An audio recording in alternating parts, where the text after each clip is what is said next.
మా కన్న తండ్రి, మరొకసారి మీ మాటలను నేర్చుకోవడానికి మీరు మాకు ప్రసాదించిన ఈ సమయానికై మీకు ధన్యవాదములు. అనేకులైన మీ పిల్లలకు అవసరమైన విషయాలు మీరు రాయించిన బైబిల్ గ్రంథం నుండి వివరిస్తుండగా విని అర్థం చేసుకునగలిగే మనస్సును వారికి ప్రసాదించండి. చెబుతున్న నాకును సమయోచితమైన జ్ఞానమును ఇమ్మని క్రీస్తు పేరిట ఈ ప్రార్థనను మీకు సమర్పిస్తున్నాం తండ్రి. ఆమేన్. దేవుని పిల్లారా, మనిషి జన్మ ఎంత ప్రాముఖ్యమైనది, ఎంత ఉన్నతమైనది ఈ సృష్టిలో అనే విషయాన్ని మీరందరూ చూశారు. ఎంత చిన్న ఉద్యోగం చేసినా, ఎంత పేద జీవితాన్ని మనం లేదా మీరు గడుపుతున్నప్పటికీ కూడా మనమేమి తీసిపోయిన వాళ్ళము కాదండి. సాక్షాత్తు దేవుని స్వరూపంలో దేవుని నుండి ఈ లోకానికి మనిషిగా ఆవిర్భవించిన వాళ్ళము, మనుషులముగా పుట్టిన వాళ్ళము. కాబట్టి మీరు ఎందుకు పుట్టారో మీకు అర్థమైంది. మీ బ్రతుకుకు ఒక పరమార్థాన్ని చేకూర్చుకోవడానికి మీరందరూ ప్రయత్నించండి. Very good. ఇప్పుడు మరొక విషయాన్ని మనం ఆలోచిద్దాం. అదే రెండవదిగా, భర్తను దేవునిలోనికి మార్చాలంటే భార్యలకు కావలసింది వాక్యమా, లేక ప్రార్థన, లేక మరేదైనా? ఈ అంశాన్ని సెమినార్లో ఎందుకు పెట్టాల్సి వచ్చిందంటే, చాలామంది భార్యలు బోధకుల దగ్గరకు వచ్చి, అంటే నాలాంటి వాళ్ళ దగ్గరకు వచ్చి,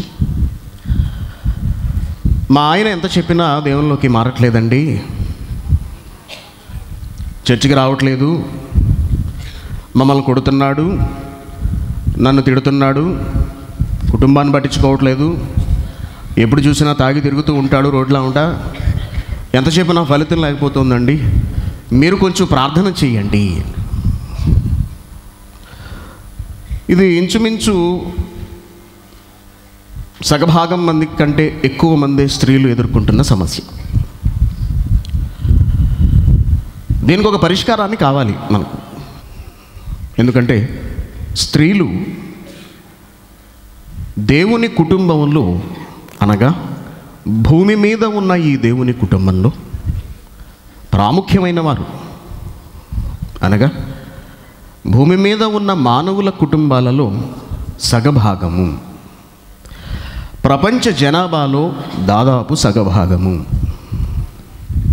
ఒక కుటుంబం సక్రమంగా నడవాలి అంటే భార్యాభర్తలు ఇద్దరిపైన ఆధారపడి ఉంటుంది. ఇటువంటి పరిస్థితులలో భార్యకు భర్తకు మధ్య సఖ్యత లేకపోవటం, వీళ్ళిద్దరికూ పడకపోవటం, భర్త మాటిమాటికి భార్యను తిట్టడం, కొట్టడం, తన్ని దరివేయటం, రోడ్డు మీద గీడి చేయటం, ఇలాంటివన్నీ జరుగుతూ ఉంటున్నాయి ఎక్కువగా. అసలు ఎందుకు ఇలా జరుగుతుంది? ఎందుకు భర్తలు భార్యల మాట వినటం లేదు? ముఖ్యంగా క్రైస్తవ కుటుంబాలలో స్త్రీలు ఎందుకు ఈ కంప్లైంట్ చేస్తున్నారు? భర్తలు ఎందుకు ఇలా మారిపోయారు అని మనం ఆలోచించాలి. ఈ సమస్యకు ఒక పరిష్కారాన్ని కనుగొనాలి. ఏంటి, దేని గురించి కూడా దేవుడు మాట్లాడతాడా అండి అని మీరు భావించవచ్చు కొత్తవాళ్ళు. బైబిల్లో తన పిల్లలైన మానవాళి శ్రేయస్సు నిమిత్తం దేవుడు ప్రస్తావించని విషయం అంటూ లేదు. ఆయన పిల్లలమైన మన బాగు కొరకు దేవుడు చెప్పని విషయం అంటూ లేదండి. బైబిల్ ఒక మహాజ్ఞాన గ్రంథం, సర్వోన్నతమైన దైవ గ్రంథం, సర్వోత్కృష్టమైన మాటలు కలిగిన ఆ మహాదేవుడు వ్రాయించి ఇచ్చిన పవిత్ర గ్రంథం, పవిత్రమైన మాటలు కలిగిన గ్రంథం. బాల్యదశ నుంచి వృద్ధాప్యం వరకు, గర్భములో శిశువు దగ్గర నుండి, అక్కడి నుంచే మనం ఆలోచించామా? గర్భంలోకి రాకముందు జీవితం దగ్గర నుండి అక్కడ నుంచే చూసామా? మొదటి మానవుని దగ్గర నుండి అక్కడి నుంచే పరిశీలించామా? సాక్షాత్తు దేవునిలో నుండి బయలుదేరిన మనిషి తిరిగి దేవుని దగ్గరికి వెళ్ళేంత వరకు ఉన్న ఈ సమస్త ప్రయాణాన్ని వివరించిన ఏకైక గ్రంథం బైబిల్. ఆఫ్టర్ ఆల్ భార్యాభర్తల విషయం దేవుడికి నథింగ్, చాలా చిన్నది చెప్పాడైనప్పటికీ కూడా. అసలు ఎందుకు ఈ సమస్య వచ్చింది? ఒక భర్త దేవుడికి దండం పెట్టుకుంటున్నాడు. స్వామి, నాకు బాల్యాన్ని ఇచ్చావు, ఆడి పాడి అల్లరి చేసే వయసు, కష్టాలు బాధలు ఇవేమీ లేవి, ఆనందకరమైన జీవితం, దాన్ని తీసుకుపోయావు. త్వరగా అయిపోయింది బాల్యం.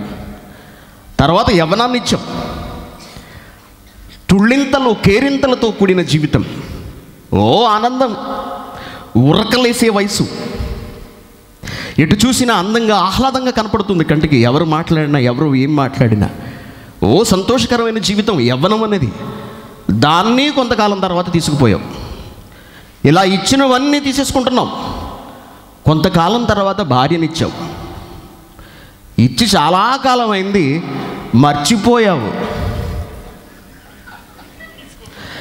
ఇచ్చి చాలా కాలం అయింది, మర్చిపోయావేమోనని నీకు ఒకసారి జ్ఞాపకం చేస్తున్నాను తండ్రి అన్నాడు. అంటే బాల్యాన్ని తీసేసుకున్నావు, ఇచ్చినట్టు ఇచ్చి తీసేసుకున్నావు, యవ్వనాన్ని ఇచ్చినట్టు ఇచ్చి తీసేసుకున్నావు, దీన్ని ఇచ్చి చాలా కాలం అయింది, దీన్ని తీసుకోవట్లేదు ఏమిటి స్వామి? భక్తుడు దేవుణ్ణి అడుగుతున్నట్ట, ఏమయ్యా అదేం ప్రార్థన? దేవుణ్ణి అసలు అలా అడగొచ్చా? నువ్వు చేస్తున్నది ఏమన్నా బాగుందా అని మనం అడిగామనుకోండి,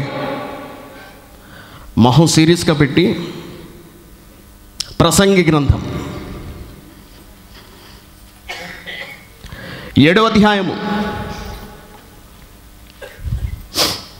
ప్రసంగి గ్రంథము 7వ అధ్యాయము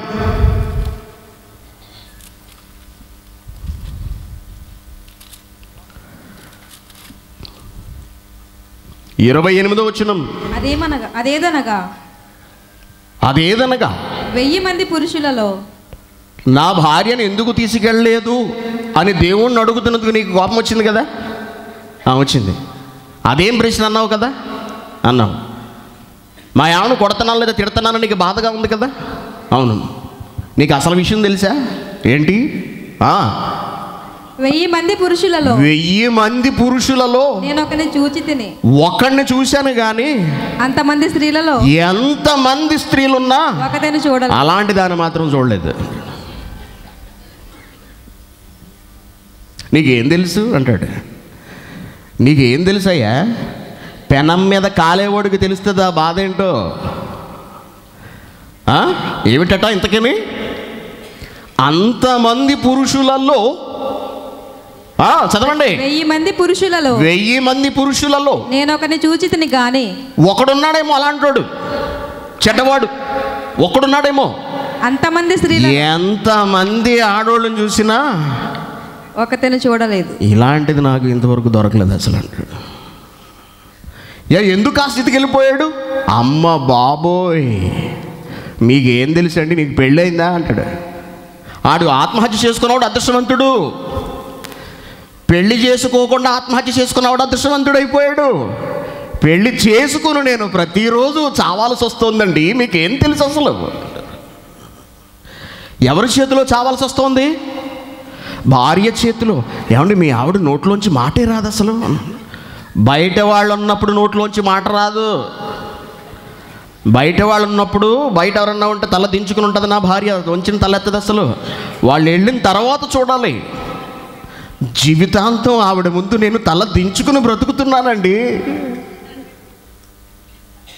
ఇలాంటి సన్నివేశాలు, ఇలాంటి సరదా అయినటువంటి వ్యాఖ్యానాలు మనం నిత్యం భార్యాభర్తల మీద వింటూనే ఉంటాం.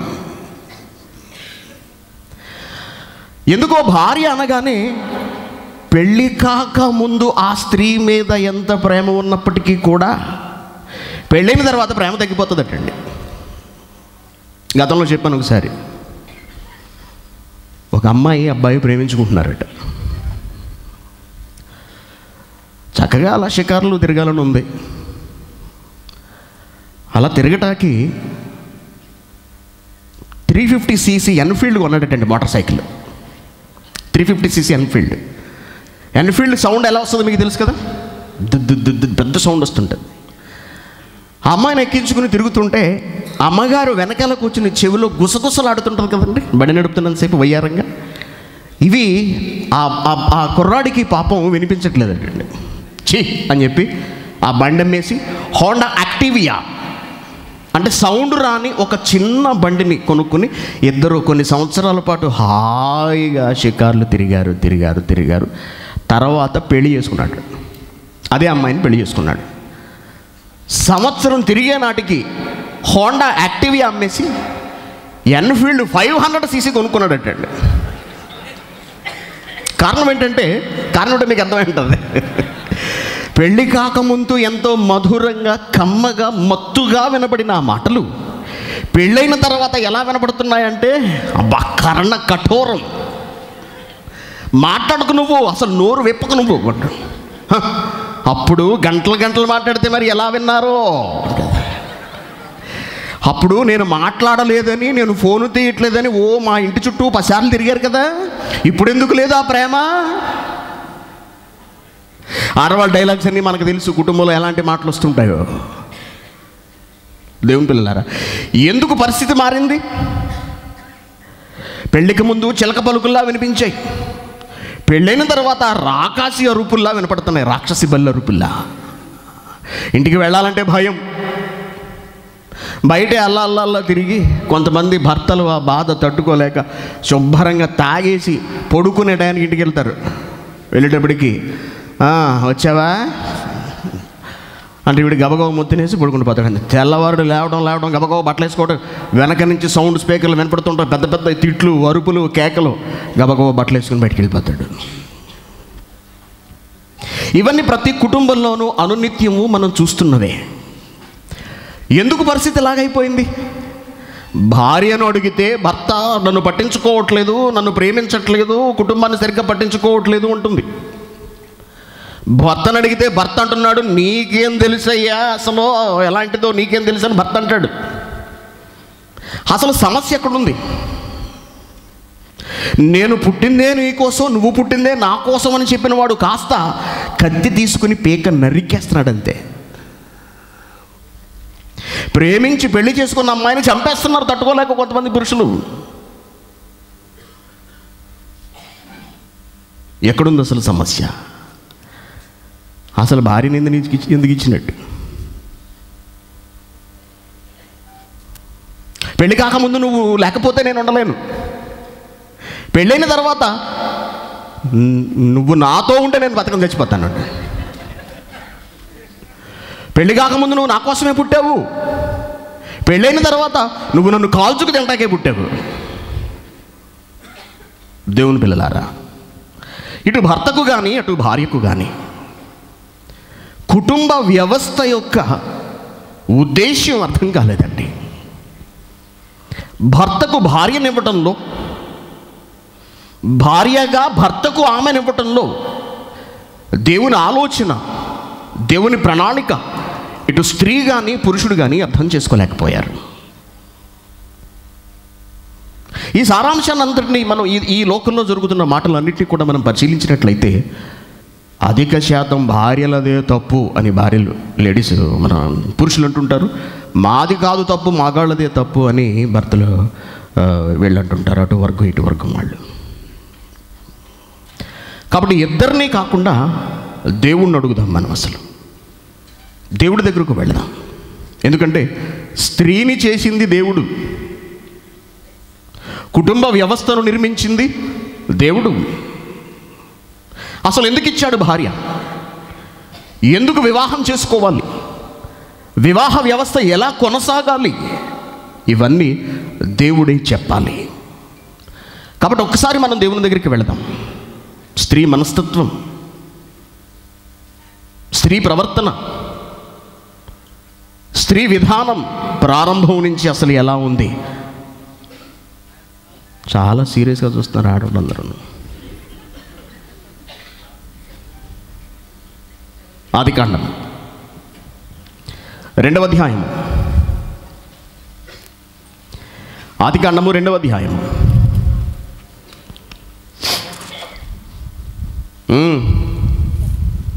18. మరియు దేవుడైన యెహోవా నరుడు ఒంటరిగా ఉండటం మంచిది కాదు. నరుడు అనగా మనిషి. దేవుడు మొట్టమొదట మగవాడిని సృష్టించాడు అనే సంగతి మనకు తెలుసు. 7వ వచనంలో ఏముంది? దేవుడైన యెహోవా నేల మంటితో నరుని నిర్మించి వాని నాసికారంధ్రములలోనికి ఆత్మలను పంపించాడు. కోట్ల కొలదిగా ఉన్న ఆత్మలను పంపించాడు.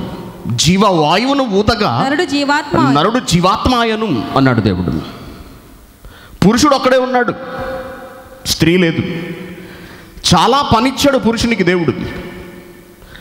భూమి మీద ఉన్న సకల జీవులను పిలిచాడు. పేర్లు పెట్టరా అన్నాడు ఆదాముని. నాన్న పేర్లు పెట్టరా అన్నాడు. నువ్వే పేరు పెడితే ఆ పేరు నిలబెడతా, పెట్టు అన్నాడు. ఒక పిల్లకి పేరు వెతకటమే కష్టం మనకి. 2 పిల్లలకు పేర్లు కావాలంటే కనపడిన వాళ్ళని అడుగుతుంటాం, మా అబ్బాయికో పేరు చూడండి, మా పిల్లకో పేరు చూడండి. ఈ భూమి మీద ఉన్న సకల కోటి జీవరాశులు ఉందాం మనం కాసేపు, కొన్ని వేల జీవరాశులు, వాటన్నిటికీ ఆదామే పేర్లు పెట్టాడండి. అయితే అయినను ఆదామునకు సాటి అయిన సహాయం లేక అతనికి సాటి అయిన సహాయము లేదప్పటికీ. సాటి అయిన సహాయము దేనిలో? సాటి అయిన సహాయము ఆదాము చేస్తున్న పనిలో, ఆదాముకి అప్పగించిన పనిలో అతనికి ఏదైనా సలహాలు సూచనలు ఇచ్చి అతనికి తగిన మద్దతు ఇవ్వడానికి పాపం అతనికి అంటూ ఎవరూ లేకుండా పోయారండి. సాటి అయిన సహాయము లేకపోయాను. అప్పుడు దేవుడైన యెహోవా ఆదామునకు గాఢ నిద్ర కలుగ చేసి అతడు నిద్రించినప్పుడు అతని ప్రక్కటెముకలలో ఒక దానిని తీసి ఆ చోటును మాంసంతో పూడ్చివేసెను. తరువాత దేవుడైన యెహోవా తాను ఆదాము నుండి తీసిన పక్కటెముకను స్త్రీగా నిర్మించి ఆమెను ఆదాము వద్దకు సాటి అయిన సహాయము అన్నాడు. సాటి అయిన అనే పదానికి చేదోడు అని వస్తుందండి. 2 తోడు నీడ అంటాం చూసారా మనం. వేడినీళ్ళకు చన్నీళ్ళు, తోడు నీడ, కలసిమెలసి, తోడ్పాటు, బాసట, అసిస్ట్, సహాయము, అసిస్టెంట్, సహాయము. స్త్రీని చేయడం వెనుక దేవుని ఉద్దేశం ఇది ఏమిటంటే పురుషునికి సాటి అయిన సహాయం చేయాలి అనుకున్నాడు. నా కొడుక్కి సహకారిగా ఉండాలి అనుకున్నాడు. అంతేకాక పుట్టబోయే నా పిల్లలకు శరీరాన్ని ఇవ్వడానికి అవసరమైన సాటి అయిన సహాయంగా ఉండాలి అనుకున్నాడు. అందుకే స్త్రీలు గర్భవతులు అవుతారు, బిడ్డకు శరీరాన్ని ఇస్తారు. 9 నెలల పాటు తమ గర్భాలలో శరీర ఆకృతి తయారవుతుంది. ఆత్మ తండ్రిలోంచి వెళుతుంది, శరీరం తల్లిస్తుంది. సాటి అయిన సహాయం ప్రతి విషయంలోనూ దేవుని విషయంలో, దేవుడిచ్చిన పనిలో. ఎందుకంటే మనిషి ఎవరి పని మీద పుట్టాడు? మనిషి ఎవరి కొరకు పుట్టాడని చూసాం మనం ఇంతవరకు. మనిషి పుట్టింది దేవుని కొరకు. ఆదాము చేసే దేవుని పనిలో స్త్రీ అనగా అవ్వ అనగా భార్య సాటి అయిన సహాయము. అయితే ఎంత గొప్ప సహాయం చేసిందో! విచిత్రమైన మనస్తత్వం కలిగిన వాళ్ళండి స్త్రీలు. ఆదాము లేడు, బయటికి వెళ్ళాడు. ఇంట్లో మగాడు లేడు, బయటికి వెళ్ళాడు. భర్త లేని సమయంలో బయటోడు ఎవడో వచ్చాడు ఇంట్లోకి, కబుర్లు చెప్పడం మొదలుపెట్టాడండి. ఇది నిజమా? ఈ తోట చెట్లలో దేని ఫలములనైనను మీరు తినకూడదని దేవుడు చెప్పెనా అని అడిగాను. అందుకు స్త్రీ ఈ తోట చెట్ల ఫలములను మేము తినవచ్చును, ఈ తోట చెట్ల ఫలాలను మేము తినొచ్చు. అయితే తోట మధ్యలో ఉన్న చెట్టు ఫలాన్ని మాత్రం మేము తినకూడదు. వాటిని కనుక తినాన్న చచ్చిపోతామని దేవుడు చెప్పాడు మాకు. అంటే అప్పటికి వాడన్నాడు వచ్చినోడు, శత్రువు, దుష్టుడు, అపవాది, సాతాను, మీరు చావనే చావరు. మీరు చావరు, మీరు చావరు. అంతేకాదు, మీరు వాటిని తిను దినమున మీరు వాటిని తిను దినమున మీ కన్నులు తెరవబడిన మీ కన్నులు తెరవబడతాయి. మీరు మంచి చెడ్డలను మీరు మీకు మంచి చెడులు తెలిసిపోతాయి. మంచి చెడులను ఎరిగిన వారై దేవతల వలె ఉందిరా. దేవతల వలె అయిపోతారు మీరు. దేవతలంటే దేవతలు అయిపోతామా? దేవతలంటే ఎవరు? దేవతలంటే వేలుపు, దేవుళ్ళు. దేవతలంటే వేలుపులు, దేవుళ్ళు. అంటే దేవుళ్ళ అయిపోతామన్నమాట. ఓ, దేవుళ్ళ అయిపోతే చేతిలోకి ఏమొచ్చేస్తుంది? చేతిలోకి దేవుడి చేతిలో ఏముంది? ఏముంది? అధికారం, పెత్తనం. పెత్తనం, అధికారం చేయొచ్చు మనం. ఇప్పుడు దేవుడు వస్తే భయపడాల్సి వస్తుంది, భర్తకి భయపడాల్సి వస్తుంది. రేపొద్దున అధికారం చేతికొస్తే దేవుడికి భయపడాల్సిన అవసరం లేదు, భర్తకు కూడా లొంగి ఉండాల్సిన అవసరం లేదు. అంటే స్త్రీది ఎటువంటి మనస్తత్వం? ఎటువంటి మనస్తత్వం? ఎదుటి వారి మీద అధికారం, పెత్తనం చెలాయించాలి. అధికారం ఇచ్చినవాడు అధికారాన్ని చెలాయించాలి. అధికారం లేని వాళ్ళు అధికారం చెలాయించడానికి వీల్లేదు.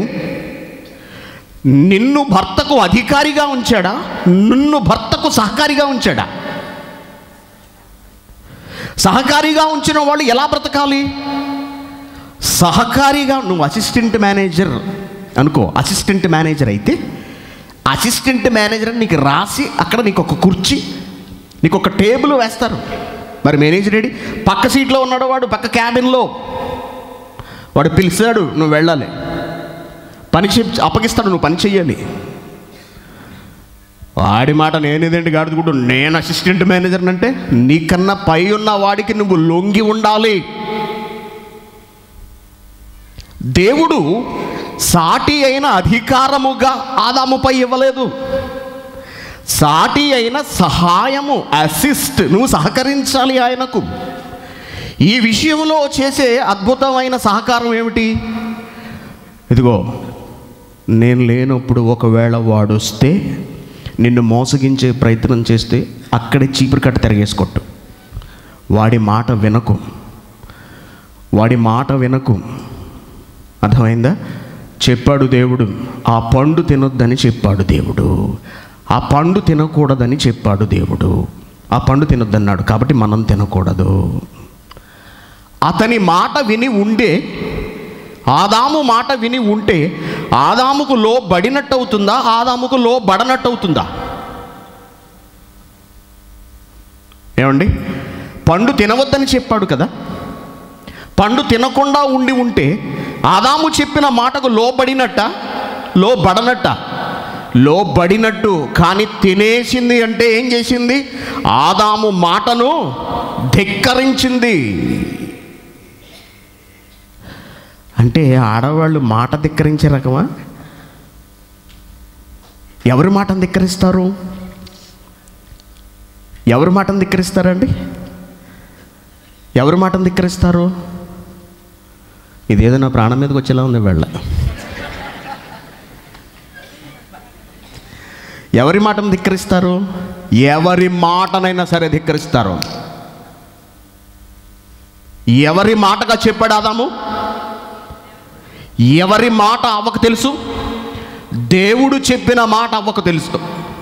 ఎలా తెలుసు అవ్వకు? అవ్వుందా అప్పటికి? అప్పటికి అవ్వలేదు. ఆదాముకు చెప్పిన మాట, ఆదాము ఆ మాట తీసుకెళ్ళి ఎవరికి చెప్పాడు? అవ్వకు చెప్పాడు, భార్యకి చెప్పాడు. భార్యకి చెప్పక ఇంకెవరికి చెబుతాడు? చెప్పాడు భార్యకు. అంటే ఎవరి మాటను ధిక్కరించింది స్త్రీ? ఎవరి మాటలను ధిక్కరించింది స్త్రీ? దేవుడి మాటను, భర్త మాటను. దేవుడి మాటను, భర్త మాటను కూడా నియంత్రించగలదు స్త్రీ.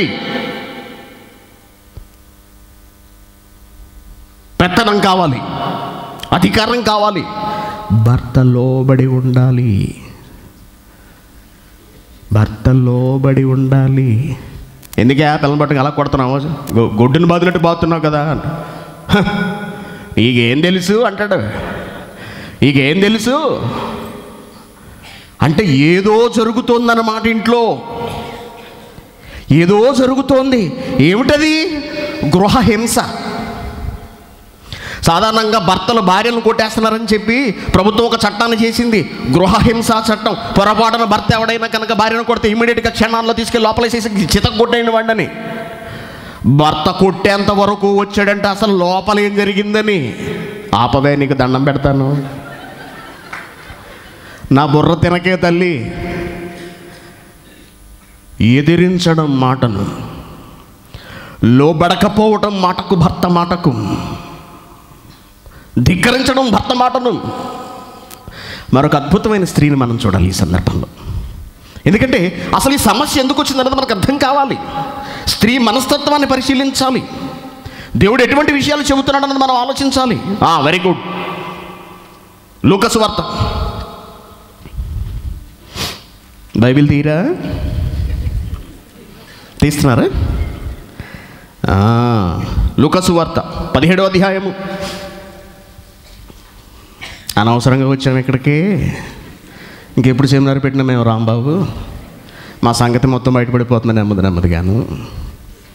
లూకా సువార్త 17వ అధ్యాయము 32వ వచనం. యేసుక్రీస్తు గారు మాట్లాడుతున్న మాట చూడండి ఎలా ఉందో. లోతు భార్యను జ్ఞాపకం చేసుకోండి. ఏ మహాతల్లి ఆవిడ జ్ఞాపకం చేసుకోవడం? ఏం చేసింది అమ్మగారు జ్ఞాపకం చేసుకోవడానికి? లోతు భార్యను జ్ఞాపకం చేసుకోండి అంటున్నాడు. లోతు అని ఒక భక్తుడున్నాడు, అతనికి ఒక భార్య ఉంది. ఆమె పేరు ప్రస్తావించలేదు. ఇక లోతు భార్యను జ్ఞాపకం చేసుకో. అసలు ఏం చేసింది ఈవిడ జ్ఞాపకం చేసుకోవడానికి? ఒక్కసారి లోతు దగ్గరకు వెళదాం. ఆదికాండం 19వ అధ్యాయము. సొదొమ గొమొర్రా అనే పట్టణాల్లో పరిస్థితులు ఏం బాలేదు. ఆ పట్టణాలను సర్వనాశనం చేయడానికి దేవుడు నిర్ణయం తీసుకున్నాడు. అయితే అబ్రహాముకి తమ్ముడు వరసైన లోతు ఆ పట్టణంలోనే బ్రతుకుతున్నాడు. అతడు నీతిమంతుడు, అనగా మంచివాడు. ఆ పట్టణాలను దేవుడు భస్మీపట్నం చేయాలనుకున్నప్పుడు లోతుని, అతని కుటుంబాన్ని కాపాడాలి అనుకున్నాడు. ఆ విషయం వచ్చి లోతుకు తెలియజేశాడు. ఇదిగో లోతు, రేపు తెల్లారేటప్పటికి ఈ పట్టణం భస్మీపట్నం కాబోతోంది, మేము సంహరించబోతున్నాం, మీరు పారిపోతురు కానీ పదండి అన్నాడు. అదిగో దూరంగా అక్కడెక్కడో కనపడడం చూశారు, అక్కడికి వెళ్ళిపోండి మీరు అని చెప్పేటప్పటికి లోతు ఏమంటాడంటే, చూడండి 18వ వచనం. ఇదిగో నీ కటాక్షము నీ దాసుని మీద వచ్చినది, నా ప్రాణము రక్షించుట వలన, నా ప్రాణము రక్షించుట వలన నీవు నా ఎడల కనపరిచిన నీ కృపను, నీవు నా ఎడల కనపరిచిన నీ కృప ఘనపరిచితివి. నేను ఆ పర్వతమునకు తప్పించుకోలేను.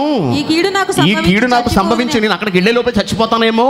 ఇదిగో పారిపోవడానికి ఈ ఊరు దగ్గరలో ఉంది, సమీపమున ఉన్నది, అది చిన్న ఊరు. నేను అక్కడికి తప్పించుకుని నన్ను అక్కడికి తప్పించుకుని పోనిమ్ము, అది చిన్నది కదా, నేను బ్రతుకుదునని చెప్పినప్పుడు ఆయన, ఇదిగో నువ్వు చెప్పిన ఈ ఊరును నాశనం చేయను. ఈ విషయంలో నీ మనవి అంగీకరించుకుని నీవు త్వరపడి అక్కడికి తప్పించుకుని పో. నీవు అక్కడ చేరు వరకు నేనేమి చేయలేనని అనేను. అందుచేత ఆ ఊరికి సోయరు అని పేరు పెట్టబడింది. లోతు సోయరుకు వచ్చినప్పుడు ఆ దేశంలో సూర్యుడు ఉదయించును, అనగా తెల్లవారుతుంది.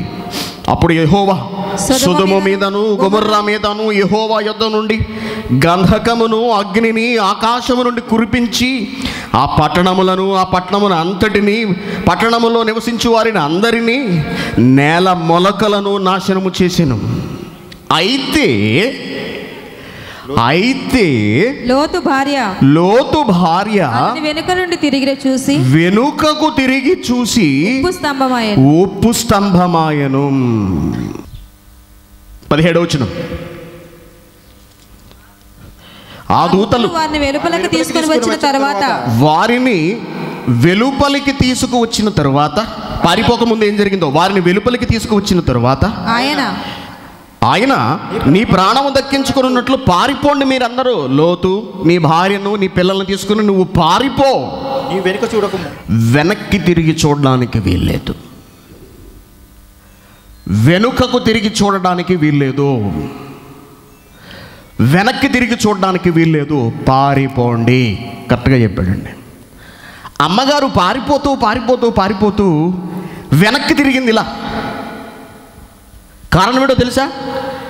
ఇంటిలో ప్లాస్టిక్ గిన్నెలు ఉన్నాయి, కూర గిన్నెలు, గరిటెలు, స్పూన్లు. సొంత ఇల్లు కదండి, అవునా కదా? సొంత ఇల్లు అంటే ఎంతో కష్టపడి కట్టుకున్న ఇల్లు, అవునా? ఆస్తిపాస్తులు అందులోనే ఉన్నాయి, భర్తకి తెలియకుండా దాచిన డబ్బులన్నీ అందులోనే ఉన్నాయి. వంటగది ఆడదానికి స్వర్గసీమ, వంటగదికి ఆమె రాణి.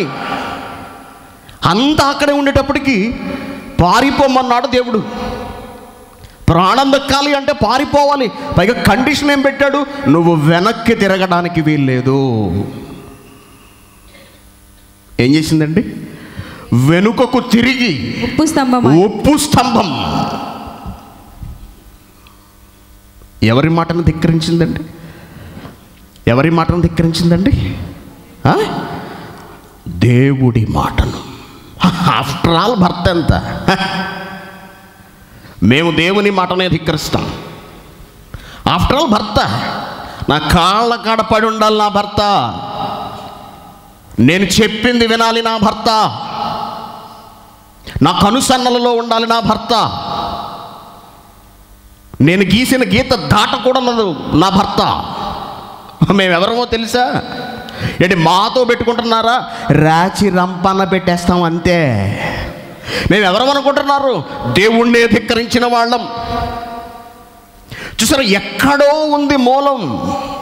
ఏదో ఉంది, ఏదో ఉంది, ఏదో ఉంది. కుటుంబ వ్యవస్థలలో కలహాలు, భయంకరమైన గొడవలు, దెబ్బలాటలు, పంచాయతీలు, విడాకులు, ఫలితంగా సర్వనాశనం అయిపోతున్న పిల్లల బ్రతుకులు, భవిష్యత్తులు. కారణం విచ్ఛిన్నమైపోయిన వివాహ వ్యవస్థ. దేవుని మాట వినకపోవటం. ఎవరి మాట వినకపోవటం. కొంతమంది ఎవరి మాట వినరండి. ఎంత చెప్పు ఎంత చెప్పు ఎంత చెప్పు. ఒక జ్ఞాని కొన్ని విషయాలు కనుక్కున్నాడండి. అదేంటంటే, దోమకు బట్టలు తొడగటం చాలా కష్టం. అంటే ప్రపంచంలో కష్టమైన కొన్ని ఉన్నాయటండి. దోమకు బట్టలు తొడగటం కుదురుతుందండి? చీమకు లిప్స్టిక్ వేయటం కుదురుతుందా? ఏనుగును ఒళ్ళో కూర్చోబెట్టుకోవడం, భార్యకు నచ్చ చెప్పటం,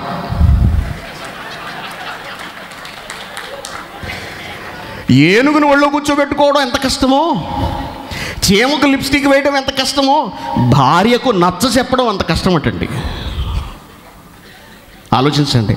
నచ్చ చెప్పి చెప్పి చెప్పి చెప్పి విసిగిపోయి ఆ దెబ్బలాటలు, గొడవలు భరించలేక అలిసిపోయిన భర్త ప్రకృతిని ఆశ్రయిస్తున్నాడు. ఈ రోజున ప్రకృతి వైపు చూస్తున్నాడు. ప్రకృతి వైపు చూసేటప్పటికి చెట్లు కనపడుతున్నాయి. చెట్లు ప్రగతికి మెట్లు. చెట్టు లేనిదే మానవ జీవితం లేదు. చెట్టు దగ్గరికి వెళుతున్నాడు. చేతికి అందిన ఒక కొమ్మను లాగుతున్నాడు. చేసేది లేక ప్రకృతిని ఆశ్రయిస్తున్నాడు భర్త. చేతికి అందిన ఒక కొమ్మను లాగాడు, ఆకులన్నీ దూసేశాడు. కర్ర చేత్తో పట్టుకున్నాడు, పచ్చి కమ్మ. లోపలికి వెళ్ళాడు. ఏంటే, ఎంతసేపటి నుంచి నీకు నచ్చ చెబుతున్నానే నేను, నా మాట వినవా నువ్వు? నాకు లోపడవా నువ్వు? ఏయ్, ఒక్కసారి లోతు భార్యను జ్ఞాపకం చేసుకో అంటారు. మేము ఎలాంటి వాళ్ళమో తెలుసా?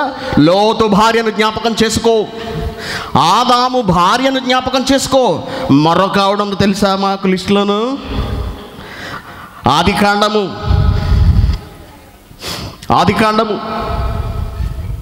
18వ అధ్యాయము. అనవసరంగా వచ్చాము ఇక్కడికి. మొదటి మెసేజ్ అయిన తర్వాత వెళ్ళిపోయాం కాదు. 18వ అధ్యాయము. అబ్రహాముతో మాట్లాడడానికి దేవుడు వచ్చాడు అనుకుందాం. కాసేపు దేవదూతలు, దేవుడు అనుకుందాం. ఓకే, దేవుడు వచ్చి మాట్లాడుతున్నాడు. అబ్రహాము ఈ సంవత్సరం వచ్చినప్పటికి నీకు పిల్లాడు పుడతాడయ్యా. పిల్లాడు పుడతాడు అని చెప్పేటప్పటికి అబ్రహాం వయసు చాలా పెద్దదండి, చాలా పెద్ద వయసు. అలాగే భార్య వయసు కూడా చాలా పెద్ద వయసు, భార్య వయసు కూడా చాలా పెద్ద వయసు. Very good.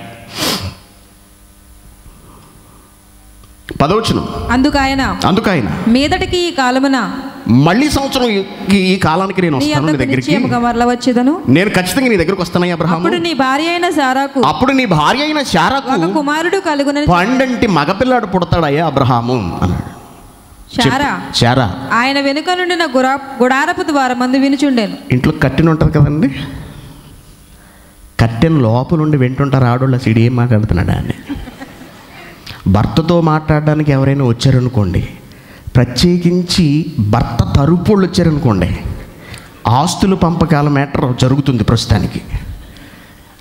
అన్నో తమ్ముడు వచ్చాడు, అవునా, భార్య కదా లోపల ఉండే,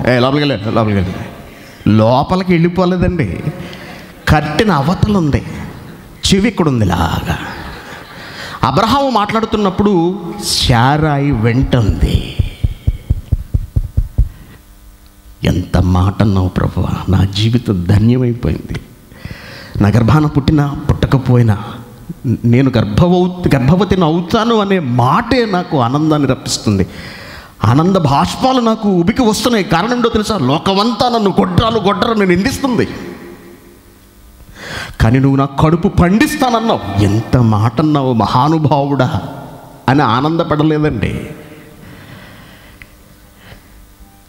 లోపల శారా అబ్రహామును శారాయు బహుకాలము గడిచిన వృద్ధులై ఉండిరి. స్త్రీ ధర్మము శారాకు నిలిచిపోయాను గనుక ఆయన వెనక నుండిన గుడారపు ద్వారమందు వినుచుండెను. వెంటంది. ఏం చెప్పాడు దేవుడు?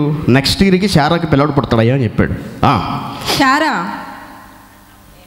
అబ్రహాము శారాయును బహుకాలము గడిచిన వృద్ధులు. దేవుడి మాట చెప్పినాటికి స్త్రీ ధర్మము అనగా స్త్రీకి ప్రతి నెల జరగవలసిన ఋతుక్రమం ఆగిపోయింది, అంటే పిల్లలు పుట్టరు గనుక స్త్రీ ధర్మము నిలిచిపోయిన గనుక శారా అనుకుంటుందట, నేను బలము ఉడికిన దాన్ని, నేనా ముసల్దాన్ని, నాకు సుఖము కలుగునా, నాకు సుఖం కలుగుతుందా, నా యజమానుడు వృద్ధుడై ఉన్నాడు కదా, ఆయన కూడా ముసలోడు కదా అని తనలో నవ్వుకొని. అబ్రహాము ముసలోడే కదా, ఎర్రవాగులోడు దేవుడు బొత్తిగా అసలు ఏమీ తెలీదు.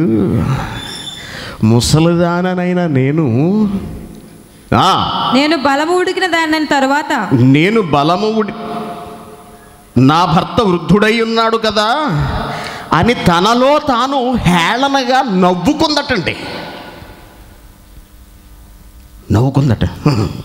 ఎక్కడ అవుతుంది, ముసల్దాన్ని అయిపోయాను నేను, బొత్తిగా అమాయకుడు దేవుడు, జరిగే పనేనా ఇది? దేవుడు నా కడుపు పండిస్తానంటున్నాడు. ఆయనకు అసాధ్యమైన దేవున్నది అసలు. మహానుభావ మీకు ధన్యవాదములంటూ దేవుని పాదములపై పడవలసిన శారా హేళనగా నవ్విందటండి. కట్టిన లోపల ఉంది కదా, వినపడదు అనుకుంది.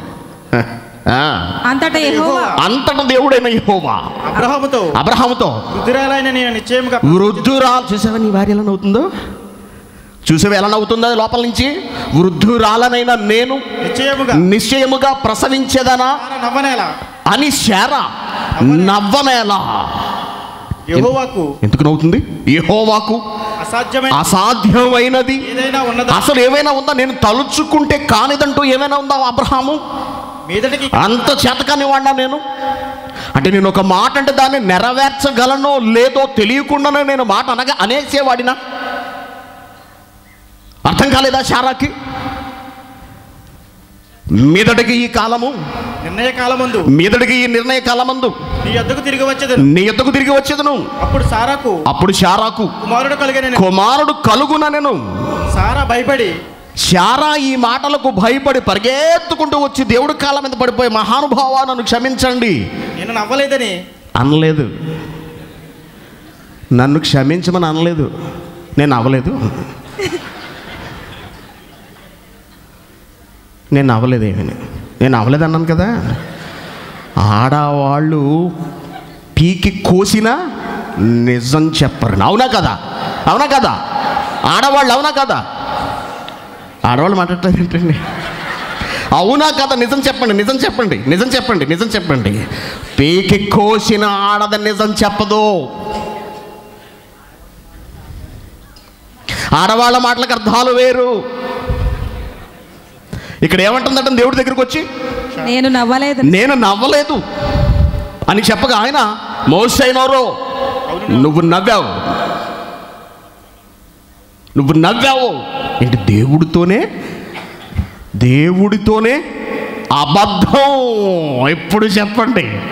ఇప్పుడు చెప్పండి పీక్ కోసినా అంటే దేవుడే సాక్షాత్తు దిగి వచ్చినా అబద్ధం చెప్పి తీరతారు ఆడవాళ్ళు చెప్పాలనుకున్నారంటే. దేవుడినే ధిక్కరించి, దేవుడినే ఎదిరించి, దేవుడినే తీసి పాడేసిన జాతి మాది. భర్త ఒక లెక్క, మేము భర్తకు లోబడటమా? చూసారా, బయటకు వస్తుంది నెమ్మదిగా, నిజం బయటకు వస్తోంది. సమస్యలు వెనుకున్నటువంటి కారణం నెమ్మదిగా వెలుగు చూస్తోంది. స్త్రీ మనస్తత్వం. మిమ్మల్ని తిట్టేసాను అనుకోకండి. నాకు ఒక తల్లి ఉందండి, నాకు ఒక అక్క ఉంది, వాళ్ళతోనే సమానం మీరు కూడా. స్త్రీ ద్వేష అనుకోకండి. ఆడవాళ్లను ప్రేమించి చెబుతున్న మాటలు ఇవన్నీ ఎందుకో తెలుసా అండి? సరి చేసుకోవాలి ప్రతి విషయం. భర్తగా నీకెందుకు ఇచ్చాడు దేవుడు? భార్యగా సహాయకురాలిగా నిన్నెందుకు ఉంచాడు దేవుడు? నీకు అర్థం కావాలి. అర్థం కాకపోతే నరకానికి పోక తప్పదు ఎవరైనా సరే. సాటి అయిన సహాయం, సాటి అయిన సహాయం నీ భర్తకు సహకరించటానికే దేవుడు నిన్ను తయారు చేశాడు, స్త్రీని పుట్టించాడు. భర్త మాటలు లెక్క చేస్తారండి అసలు ఈ రోజున? ఏమండి, భర్త మాటలు లెక్క చేస్తారండి? భర్తకు లోబడతారా అండి? భర్తకు లోబడతారా అండి స్త్రీలు? నో, భర్తను లోబరుచుకోవాలనుకుంటారు. భర్తను లోబరుచుకోవాలి అంతే. మొహమాట చేసి అటు తిరిగి కూర్చుని ఒక వంట లేదు, ఒక బట్టలు తొక్కడం లేదు, ఒక అంట్లు తోమటం లేదు. ముందే వంట చేసుకుని గబగబా తినేసి గిన్నెని కడిగేసి ఏమైనా కాముగా పడుకున్నా ఆడొచ్చేట ఆయనకి పాపం నేను తిట్టాను కదా అంటే తన మాట నెరవేర్చలేదు, తీర్చలేదని నా భార్య అలిగి పాపం తినటం మానేసిందని ఈడనుకుని వచ్చి గబగబా వంట చేసి ప్లేట్లో పెట్టుకొచ్చి తినవే అమ్మాయి, తినొచ్చు కదా, అదిపోలే అయిపోయింది, అది అయిపోయింది అని బ్రతిమలాడి తినలేదు. ఎందుకు తినలేదు? కడుపు నిండిపోయింది అప్పటికే, ఇంకా తినరండి వీళ్ళు. మొత్తానికి ఏదో తిన్నాము అనిపించుకున్నట్టుగా ఒక ముద్ద తిని మొత్తానికి ఏదో ఒకటి చేసి వీడిని లొంగ తీయాలి, నా మాట వినేటట్టుగా చేసుకోవాలి. అలక పాన్పులు, అలిగినట్టుగా నటించడాలు, అబ్బో వీటన్నిటి వెనుక ఉన్నదేంటో తెలుసుకోండి. పంతం. మాట నెరవేర్చుకోవాలి. నా భర్త నా మాట వినాలి, నాకు లోబడాలి. భార్య భర్తకు లోబడాలా? భర్త భార్యకు లోబడమన్నాడా దేవుడు? భార్యను భర్తకు లోబడమన్నాడా? భర్తను లొంగ తీసుకోమన్నాడా? చూడండి ఎఫెసీయులకు రాసిన పత్రిక 5వ అధ్యాయము, ఎఫెసీయులకు రాసిన పత్రిక 5వ అధ్యాయము 22వ వచనం. స్త్రీలారా ప్రభువునకు వలె మీ సొంత పురుషులకు లోబడి ఉండుడి. కొంచెం గట్టిగా చదివారు. సొంత పురుషులకు లోబడి ఉండుడియా ఉండకండియా? లోబడి ఉండుడియా లోబడి ఉండకుడియా? లోబడి ఉండుడి. ఎందుకింత ప్రత్యేకంగా భార్య భర్తకు లోబడమని చెబుతున్నాడు? లోబడటం లేదన్నమాట. సమస్య ఎక్కడుంటే దేవుడు అక్కడికి వెళ్ళి మాట్లాడతాడండి. దేవుడు సమస్యకున్న మూలాన్ని చెబుతాడు వెళ్ళి. లోబడమంటున్నాడు అంటే లోబడటం అనేది కనిపించట్లేదన్నమాట. మనిషి ఎక్కడ అదుపు తప్పుతాడో దేవుడు ముందే దానికి పరిష్కారాన్ని చెప్పేస్తాడండి. స్త్రీ వలన జరిగే అనర్థాన్ని చెప్పేశాడు ముందే. ఏమిటది? స్త్రీ లోబడే రకం కాదు, లోబడే రకం కాదు. మరొక మాట చెప్తున్నాడు చూడండి. మరొకటి చూద్దామా 24లో ఏముంది? సంఘము క్రీస్తునకు క్రీస్తునకు లోబడినట్టుగా భార్యలు కూడా ప్రతి విషయంలోనూ తమ పురుషులకు అనగా భర్తలకు లోబడవలెను.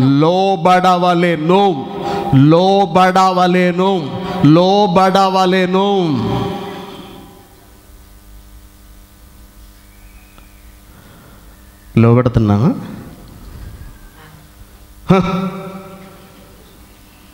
నీ కాళ్ళ దగ్గర పడుండి బతకాల్సిన అవసరం లేదు నాకు. నేను ఈ రోజున కువైట్ వచ్చాను. నా జీతం ఎంతో తెలుసా? నెలకు 100 దినార్లు సంపాదిస్తున్నాను నేను. అంటే ఎంతో తెలుసా? 20,000. నీ మొహం ఎప్పుడైనా 20,000 సంపాదించిందా నెలకి? ఇక్కడి నుంచి ఫోన్లు ఇంటికి. ఇప్పుడు నా జీతం ఎంతో తెలుసా? నెలకు 150 దినార్లు అంటే 30,000. ఎప్పుడు చూసారు నీ గొర్రెతొక్క బెత్తుడు జీతమే. నీ మొహం పెట్టుకుని ఎప్పుడైనా 30,000 సంపాదించగలిగావా? ఈరోజు నేను మహారాణిలా బ్రతకగలను నీ అవసరం లేకపోయినా. నీ భర్త అసలు నీకు ఎవరో తెలుసా? స్త్రీలారా, తల్లులారా, సహోదరిలారా, తల్లులారా, చెల్లెళ్ళారా, భర్త అంటే మీకు ఎవరో తెలుసా? అసలు ఏ స్థానంలో దేవుడు భర్తను మీకు ఉంచాడో తెలుసా అసలు? చూడండి ఏమంటున్నాడు.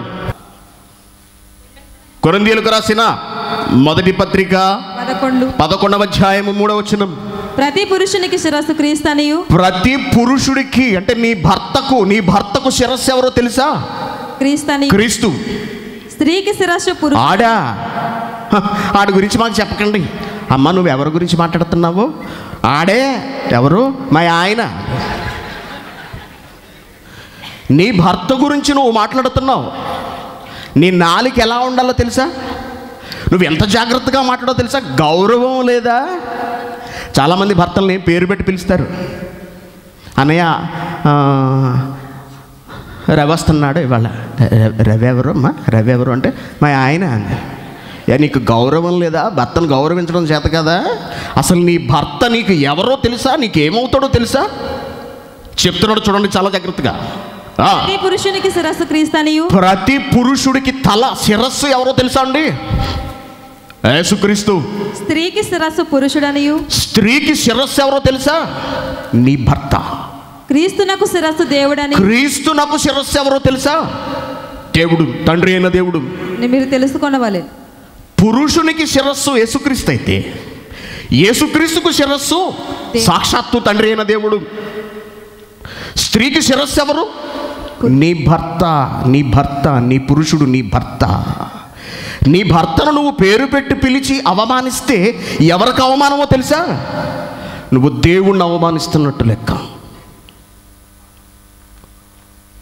తెలుసా? నీ భర్తను ఒరే అని మాట్లాడుతూ నువ్వు ఎవరిని ఒరే అంటున్నావో తెలుసా? దేవుణ్ణి ఒరే అంటున్నట్టు లెక్క. లోబడాలి. మీకు ఏం తెలుసండి? మా అత్తల గురించి పెద్ద చెప్తున్నారు. ఇందాక నుంచి చూస్తున్నాం మేము. అసలు మా ఆయనలు ఎలాంటి వాళ్ళు మీకు తెలుసా? దానికే వస్తున్నాం, కంగారు పడకండి. అది ఉంది. కాబట్టి దేవుని పిల్లలారా, చాలా చాలా జాగ్రత్తగా ఉండాలి సుమా అంటున్నాడు. ఎఫెసీయులకు రాసిన పత్రిక 5వ అధ్యాయం 23వ వచనం. ఎఫెసీయులకు రాసిన పత్రిక 5వ అధ్యాయం 23వ వచనం. క్రీస్తు సంఘమునకు శిరస్సు. క్రీస్తు సంఘమునకు శిరస్సులాగున పురుషుడు భార్యకు శిరస్సు అయి ఉన్నాడు. పురుషుడు భార్యకు శిరస్సు అయి ఉన్నాడు. పురుషుడు భార్యకు శిరస్సు. మీరు కట్టుకున్న భర్తలనే దేవుడు మీకు శిరస్సులుగా అనగా దేవుళ్ళుగా ఉంచాడు. నువ్వు నీ భర్తకు లోబడకపోతే, నువ్వు నీ భర్తను ధిక్కరిస్తే, నీ భర్తను అవమానిస్తే నువ్వెవరిని అవమానించినట్టో తెలుసా? సాక్షాత్తు దేవుడినే.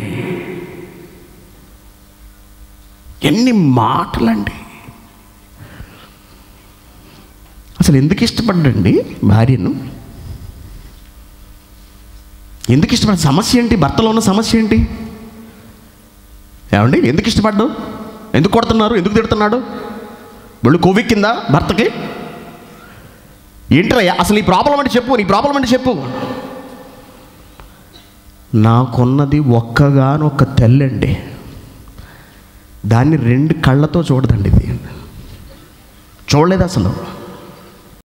నీకు నిజంగా భర్త తల్లిదండ్రులను పట్టించుకోని భార్య ఆ ఆడదాన్ని భర్త ఎలా చూస్తాడో తెలుసా అండి? తన భార్యను ఇంకా నా నోటుతో నేను చెబితే చాలా అసహ్యంగా ఉంటుంది. నీకు లేరా తల్లిదండ్రులు?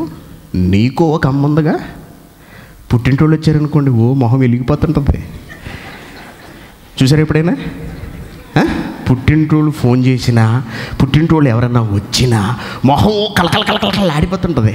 అదే భర్త తరపు వాళ్ళు ఎవరైనా వచ్చారనుకోండి, మొహం ఆడిపోతాయి. గిన్నెలు అలా బళ్ళు బళ్ళుమని పగులుతుంటాయి కిచెన్లోనూ, మొహం ఆడుచుకుని తిరుగుతుంటుంది. వచ్చినోడికి ఎలా ఉంటుందండి? భర్తతో గొడవ పడిపోతుంది అనుకోండి, మాట మాటికిని వచ్చిన గెస్ట్కి ఎలా ఉంటుంది? అదే పుట్టింటోళ్ళు వస్తే అమ్మోయ్ మతాబు పండగ. భర్త తరపు వాళ్ళను అనగా భర్త తల్లిని కానీ భర్త తండ్రిని కానీ పట్టించుకొని భార్యను భర్త ఇష్టపడండి.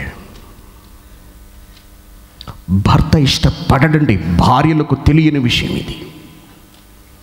పెళ్లి చేసుకున్నారు ఓకే, రాకాసి అత్తగారు పక్కన పెట్టండి. భర్త అత్తగారు మంచిది కాదు, సాది చంపించేస్తుంది, అదొక చండాలమైన స్త్రీ. అది కాదు, అలాంటి వాళ్ళ విషయంలో కాదు నేను మాట్లాడుతుంటా. నీ పట్ల ఎంతో ప్రేమగా వ్యవహరించినప్పటికీ, నిన్నొక కూతురులా చూసుకుంటున్నప్పటికీ ముసలి వాసన, ముసలి కంపు, ముసలి పద్ధతులు అంటూ మాటలతో కొళ్ళపడుస్తూ భర్తకు లేనిపోని కంప్లైంట్లు ఇస్తూ భర్త మనసు విరిచేస్తే ఆ తల్లి మనసు ఎంత బాధపడుతుంటుంది. అందుకే తన తల్లిదండ్రులను పట్టించుకొని ఏ భార్యను భర్త ఇష్టపడండి అసలు. అందుకే ఒక ఉత్తమురాలైన కోడలి గురించి బైబిల్లో రాయించాడండి. కోడలంటే ఎలా ఉండదు? ఎందుకంటే ప్రతి స్త్రీ ఒక కోడలే. ప్రతి స్త్రీ ఏదో ఒక రోజున ఒక కోడలు కావాల్సిందే. అందుకే కోడలంటే ఎలా ఉండాలో, అత్తతో ఎలా వ్యవహరించాలో రాయించాడు చూడండి. రూతు గ్రంథం 1వ అధ్యాయం. రూతు 1వ అధ్యాయము 16. అందుకు రూతు నా వెంబడి రావద్దనియు నన్ను విడిచిపెట్టుమనియు నయోమికి 2 కొడుకులు, వాళ్ళిద్దరికీ భార్యలు, 2 కోడళ్ళు. కొడుకులు 2 చచ్చిపోయారండి. చిన్న వయసు ఉన్నవాళ్ళు, అమ్మ మీ భర్తలు చచ్చిపోయారు, నేనా ముసల్దాన్ని అయిపోయాను, మీ మటుకు మీరు వెళ్ళి పెళ్ళి చేసుకుని ఆనందంగా జీవించండి. ఎంత మాట అన్నావు తల్లి గురించి నేను ఎదురు చూస్తున్నాను అని చెప్పి ఒక కోడలు వెళ్ళిపోయింది. ఇకపోతే రూతు అనే ఆమె నిలిచిపోయిందండి. రూతు అనే ఆమె నిలిచిపోయి ఏముంటుందో చూడండి ఒకసారి.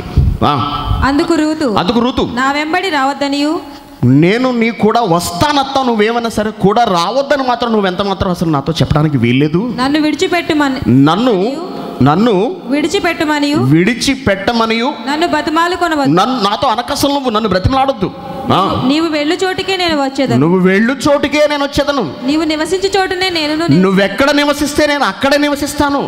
మీ అమ్మ కావాలా నేను కావాలా? నెమ్మదిగా అమ్మ దగ్గరికి వెళ్ళి, అమ్మ ఇది మాట వింటలేదు, ఏం చేయమంటావు నన్ను? సర్లేరా అయితే నేనే వెళ్ళిపోతాను, లేదా మీరే వేరే కాపురం వెళ్ళిపోండి. ఆవిడన్న చోటు నేను ఉండను, మీ అమ్మన్న చోటు నేను అసలు ఉండను. కానీ అత్తగారే ఈ కోడలేముంటుంది? ఈ కోడలేముంటుంది? నీవు వెళ్ళు చోటికే నేను వచ్చేదను. నీవు వెళ్ళు చోటుకే నేను వస్తాను. నీవు నివసించు చోటనే నేను నివసించేదను. నీవు నివసించు చోటనే నేను నివసిస్తాను. నీ జనమే నా జనం. నీ దేవుడే నా దేవుడు. నీవు మృతి పొందు చోటనే నేను చచ్చిపోతాను. నువ్వెక్కడుంటే నా బ్రతుకు కూడా అక్కడే అత్తా అంది. శభాష్. కోడలంటే అలా ఉండాలండి. కానీ మనం మనం దేవుడే మాకు లెక్కలేదు. అత్త ఒక లెక్క, అత్తగారు ఒక లెక్క. తట్టుకోలేని భర్తలు తల్లిని పంపించేస్తుంటారు. తట్టుకోలేని భర్తలు వేరే కాపురం పెట్టేస్తుంటారు.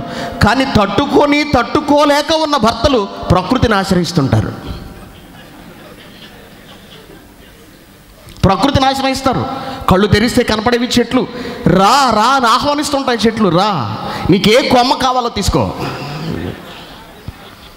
ఆలోచించండి. ఎందుకు చెబుతున్నానంటే ఇవన్నీ నేను స్త్రీ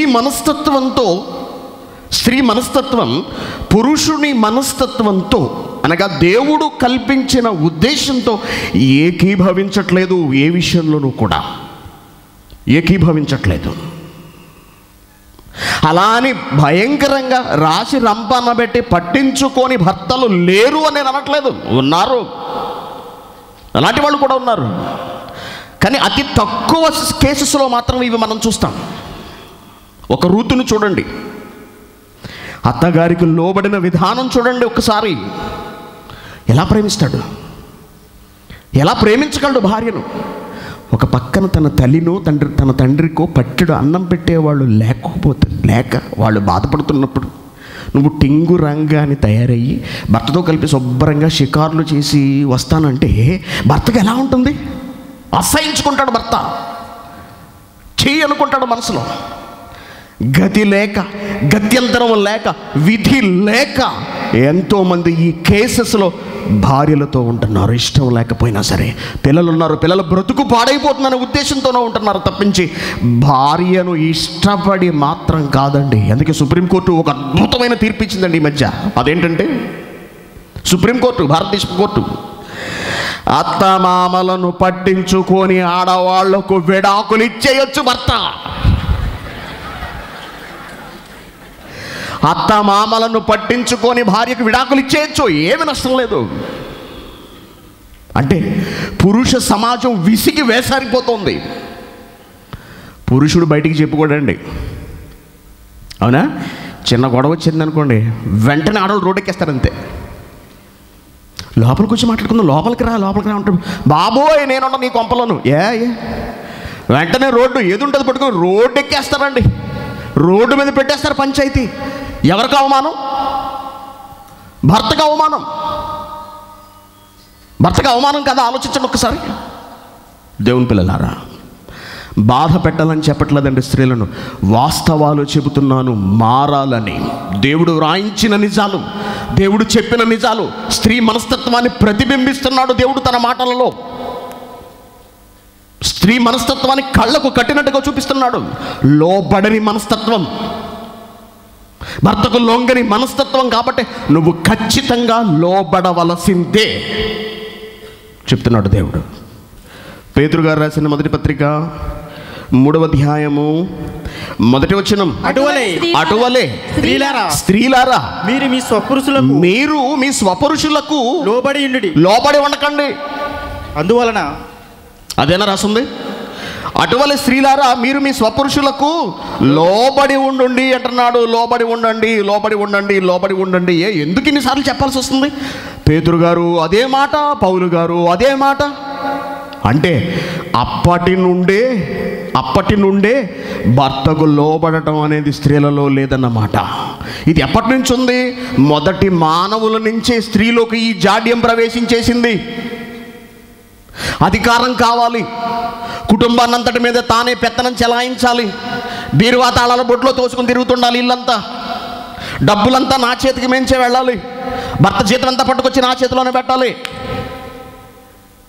అధికారం ఏ కుటుంబం అయితే స్త్రీచే పరిపాలించబడుతుందో, స్త్రీ నియంత్రణలో ఉన్నదో ఆ కుటుంబం సాతాను చేతిలో ఉన్నట్టు లెక్క.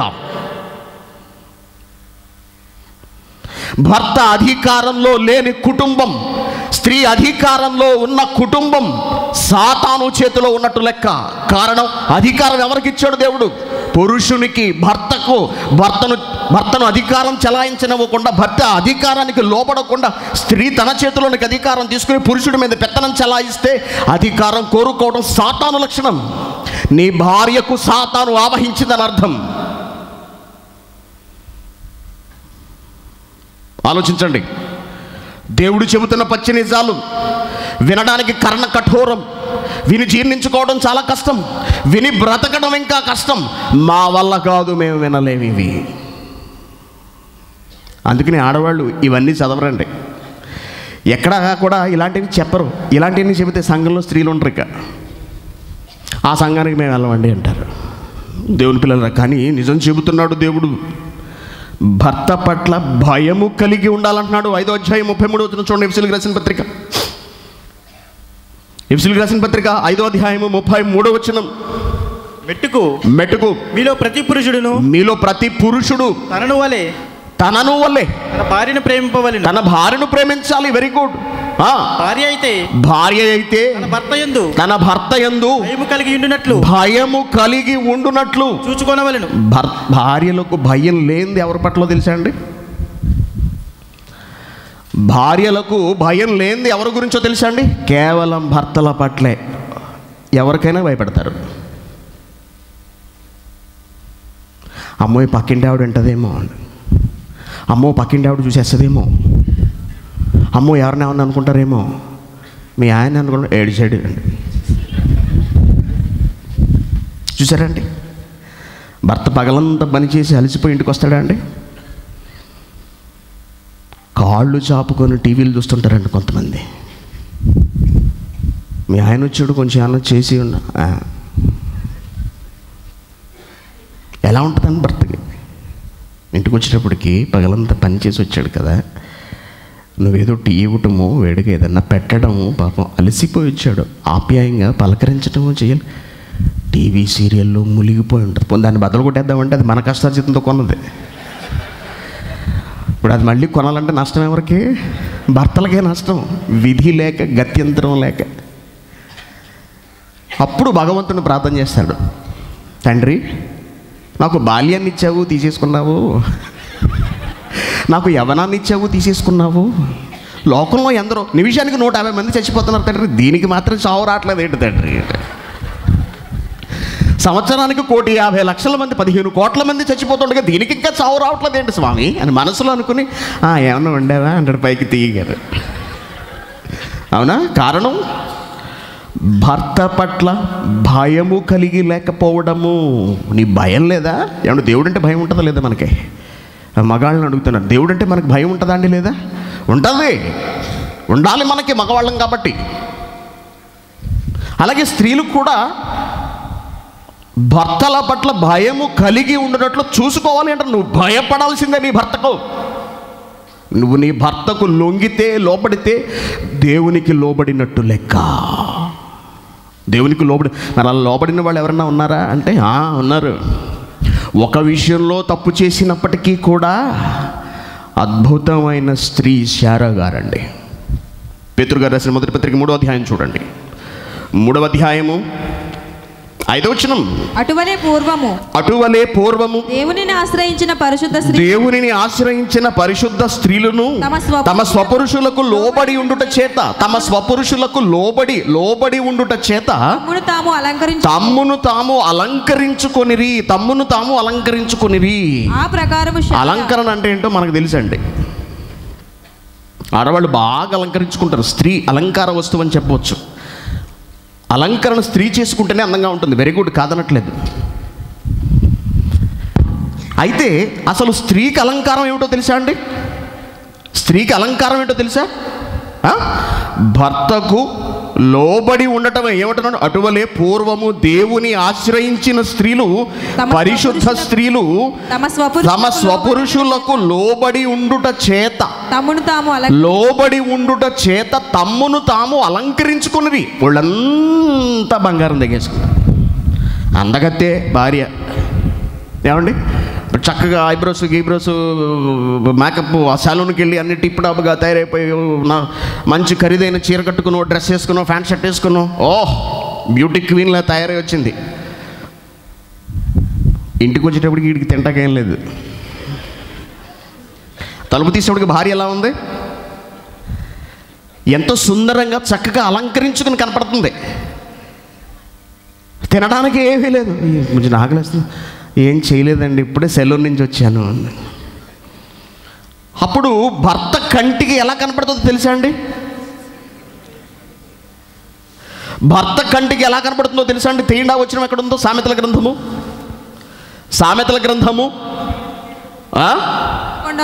11వ అధ్యాయము 22వ వచనం. వివేకము లేని సుందర సామెతల గ్రంథము 11వ అధ్యాయము 22వ వచనం. చారడేసి కళ్ళు, కోటేరు లాంటి ముక్కు, బంగారు మేని ఛాయ, అందమైన రూపము, చక్కటి అలంకరణ, ఓ అందంతో మిసమిసలాడిపోతోంది భార్య. రాత్రికి భోజనం లేదు. అప్పుడు ఎలా కనపడుతుందండి భర్త కంటికి?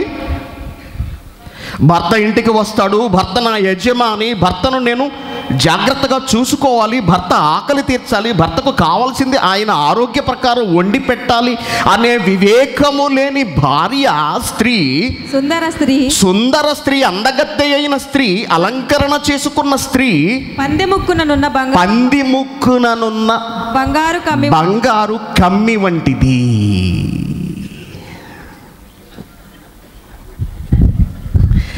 నేను ఇంకా నయ్యం చంపే తిరిగి పట్టుకు నన్ను.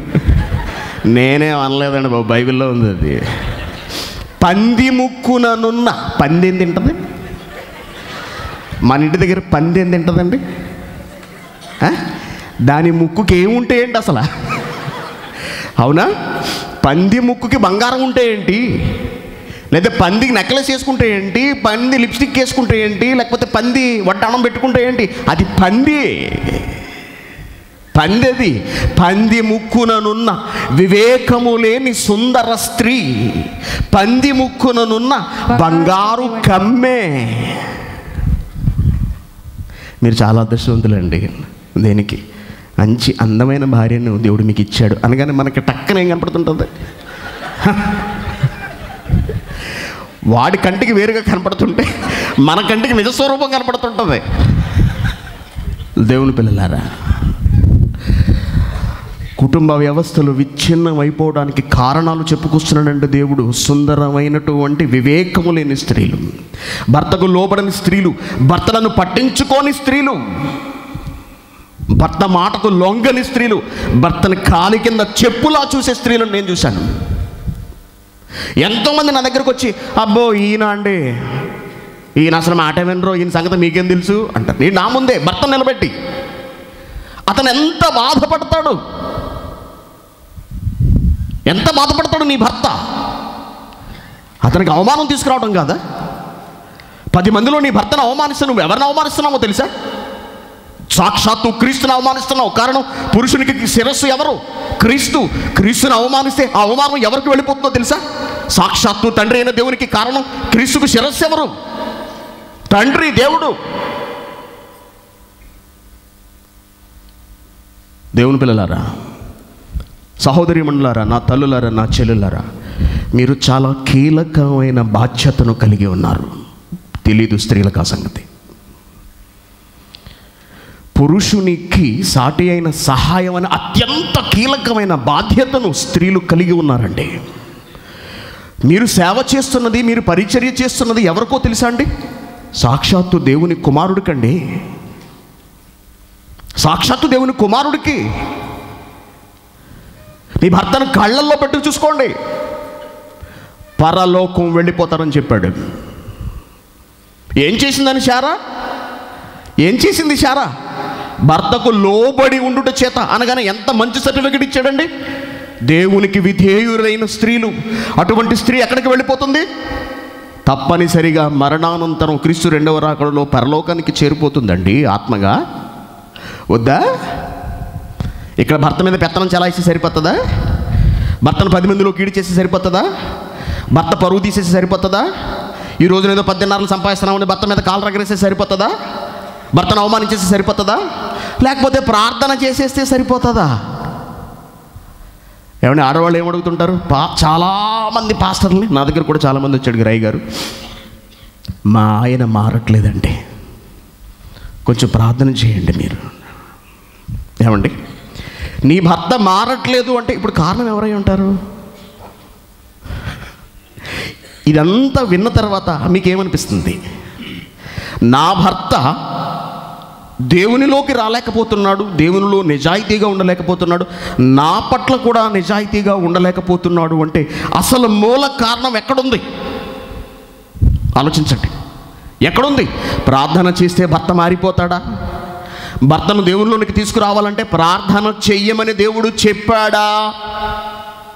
లేక వాక్యం వినిపించమని దేవుడు చెప్పాడా? మనం ఏం పెట్టాం ఇక్కడ టైటిల్?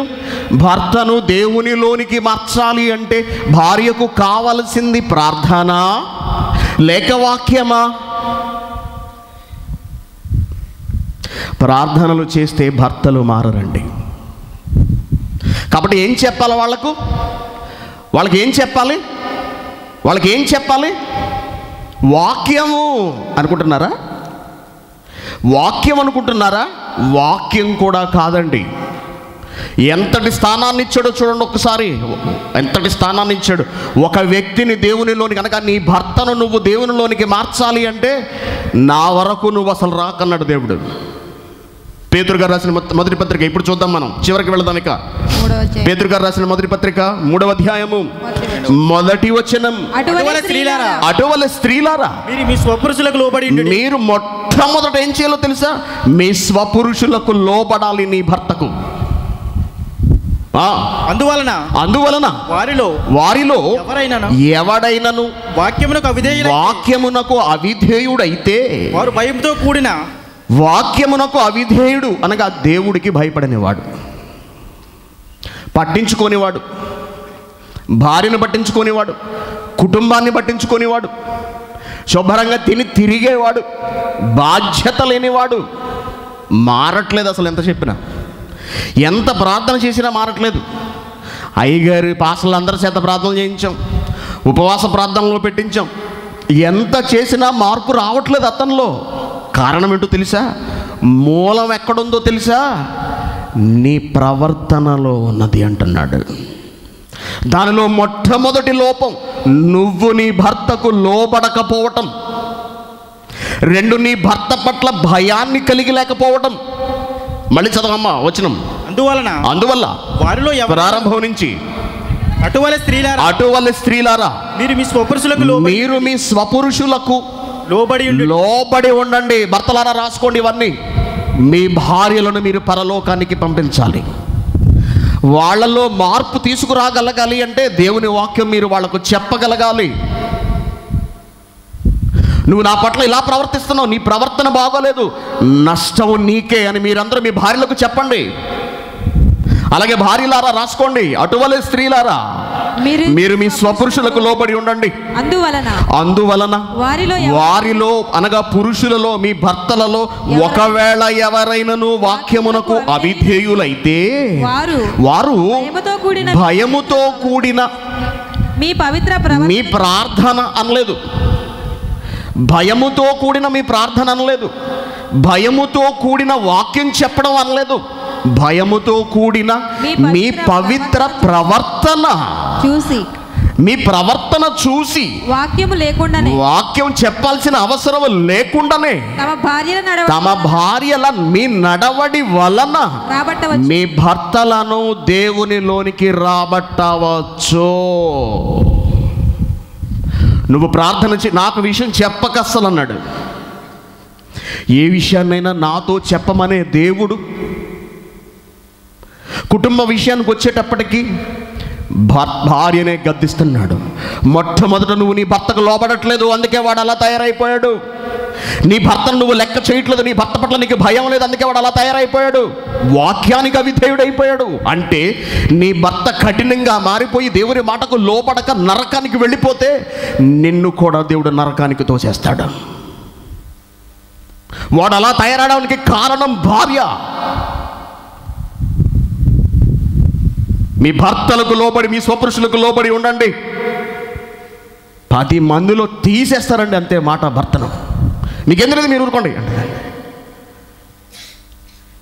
మీరు మాట్లాడకండి. మాకు తెలుసు భర్తను ఎదిరించేసి మాట్లాడుతుంటారు ఆడవాళ్ళు. మండిపోతుంటుందండి నాకు చూస్తుంటేనే. ఏమనుకుంటున్నారు? కుటుంబ వ్యవస్థ దేవుడు నిర్మించిందండి. కుటుంబ వ్యవస్థ పైన పిల్లల భవిష్యత్తు ఆధారపడి ఉంది. పిల్లలను క్రమశిక్షణలో పెంచుకోవాల్సిన బాధ్యత తల్లిదండ్రులు ఇద్దరిపైన ఉంది. నువ్వు నీ భర్తకే లోపడవు, రేపు నీ కొడుకుని లెక్క చేస్తాడా? భయముతో కూడిన మీ పవిత్ర ప్రవర్తన చూచి. వాక్యం అవసరం లేదు అంటున్నాడండి. భర్తను మార్చుకోవడానికి వాక్యం చెప్పాల్సిన అవసరం లేదు, ప్రార్థనలు చేయించాల్సిన అవసరం లేదు, నువ్వు తిండి మానేసి ఉపవాస ప్రార్థనలు చేయాల్సిన అవసరం లేదు. భయముతో కూడిన మీ పవిత్ర ప్రవర్తన. నీ ప్రవర్తన నీ భర్త పట్ల ఎలా ఉంది? లోబడుతున్నారా? విధేయత చూపిస్తున్నారా? కంటికి రెప్పలా భర్తను కాపాడుకుంటున్నారా? ఆయనకి కావలసిన పరిచర్యలు సపరిచర్యలు చేస్తున్నారా? ప్రార్థన మాత్రం చేస్తున్నారా? భర్తకి తిండి పెట్టదు, భర్తను పట్టించుకోదు, బైబిల్ పట్టుకుని వెళ్ళిపోతుంది అనుకోండి, ఎలా ఉంటుందండి? ఆదివారం అయింది నేను చర్చికి వెళ్ళాలి, ఏమే ఆకలేస్తుంది నాకు అన్నాడు అనుకోండి. ఆదివారం అయింది నేను చర్చికి వెళ్ళాలి, మరి ఇక్కడ భర్త పరిస్థితి ఏంటి? భర్తకి తిండి పెట్టవా? భర్తకి తిండి పెట్టవా? ఏమంటున్నాడు? అస్సలు నాకు చెప్పకండి అంటున్నాడు దేవుడు. వాక్యం కూడా అవసరం లేదు, నీ భర్త నిన్ను చర్చికి వెళ్ళొద్దు అంటున్నాడు.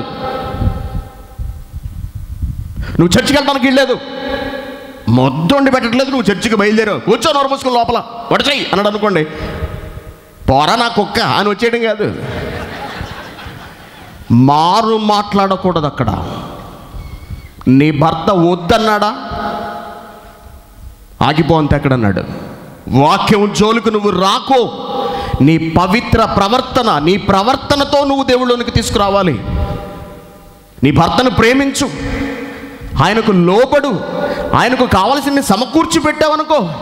ఏ భర్త భార్యను పల్లెత్తు మాట అనడండి, నాకు తెలుసండి.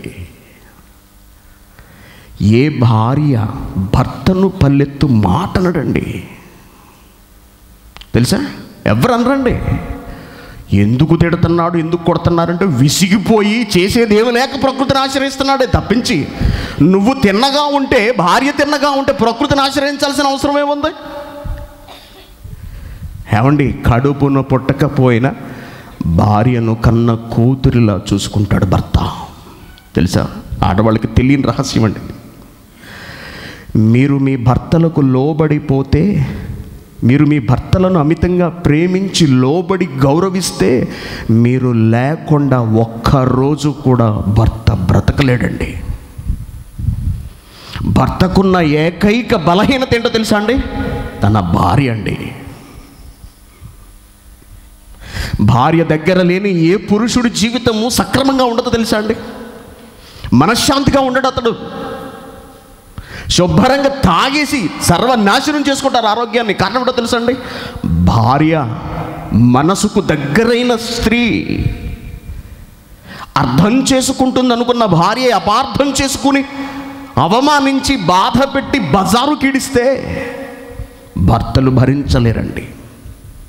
లోబడి ఉండవలసిన, ప్రేమించవలసిన భార్య మాట మాటకి ధిక్కరిస్తూ అహంకారంతో పొగరుతో విర్రవీగిపోతుంటే భర్తలు భరించలేరండి, సహించలేరు. కారణం ఏంటో తెలుసా? భార్య అంటే భర్తకు అమితమైన ప్రేమ. ఈ విషయం భార్యలకు తెలియదు. అంత ప్రేమించే నా భార్య నా మాట వినట్లేదు అని భర్త బయటకు చెప్పుకోలేనంత దారుణంగా బాధపడతాడండి. బయటికి చెప్పుకోడు. భార్య చెప్పుకున్నట్టుగా భర్త అనే విషయాలు బయటికి చెప్పుకోడు. ఎంతో ప్రేమగా జాగ్రత్తగా చూసుకుంటాడు. కళ్ళల్లో పెట్టుకుని చూసుకుంటారు చాలామంది భర్తలు. అలాంటి వాళ్ళ భార్యను ధిక్కరిస్తే వాళ్ళు తట్టుకోలేరండి. అసలు ఏ భర్త, ఒక్కలే కాదు, ఏ భర్త భరించలేడు.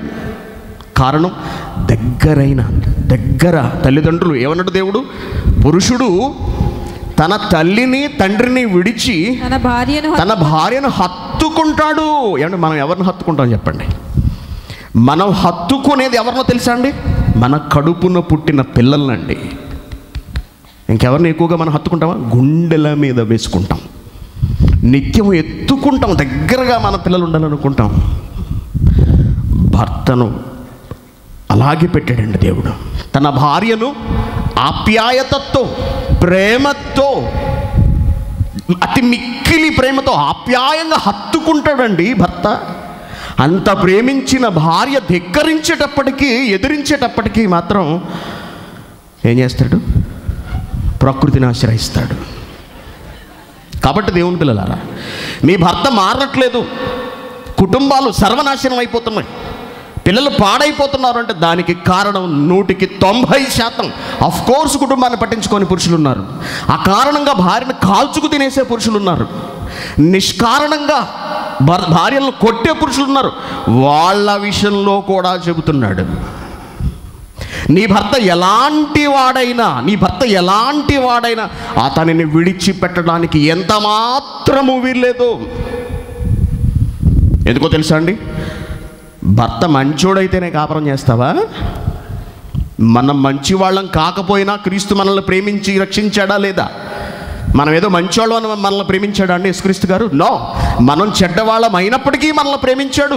నీ భర్త చెడ్డవాడైనా నీ భయముతో కూడిన ప్రవర్తనతో అతన్ని దేవునిలోనికి తీసుకువచ్చి కాపాడాల్సిన బాధ్యత భార్యల మీదే ఉంది. మంచివాడు అయితే అని అనుకోకండి. వాడు ఎన్ని బాధలు పడుతున్నాడో మీకేం తెలుసండి? మమ్మల్ని రాసి రంపాన పెడుతున్నాడండి, కొడుతున్నాడండి, తిడుతున్నాడండి, పట్టించుకోవట్లేదండి, ఈడ్చేస్తున్నాడండి జుట్టు పట్టుకుని. ఇంక ఊరికి నేను అనేస్తున్నాడా ఏమండి? ఊరికినే మన పిల్లలు ఊరిని కొడతామండి? పిల్లలు ఊరికినే కొడతాం? ఇంట్లో ఉన్న కుక్కను పెంచుకుంటాం, ఊరికినే కొడతామండి? ఊరికినే కొడతామా? అలాంటిది కట్టుకున్న భార్యను ఎందుకు కొడతాడు ఊరికినే? ఏ కారణం లేకుండా. ఏదో ఉంది, అది వీడు చెప్పుకోలేడు, అది బాధ.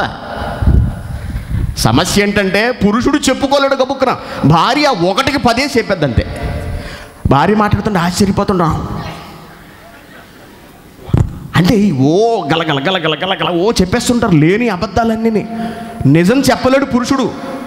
బాగా గమనించండి, స్త్రీ బహిరంగంగా భర్తను అవమానిస్తుందే తప్పించి ఏ పురుషుడు బహిరంగంగా తన భార్యను అవమానించడు, బయట పెట్టుకోడు.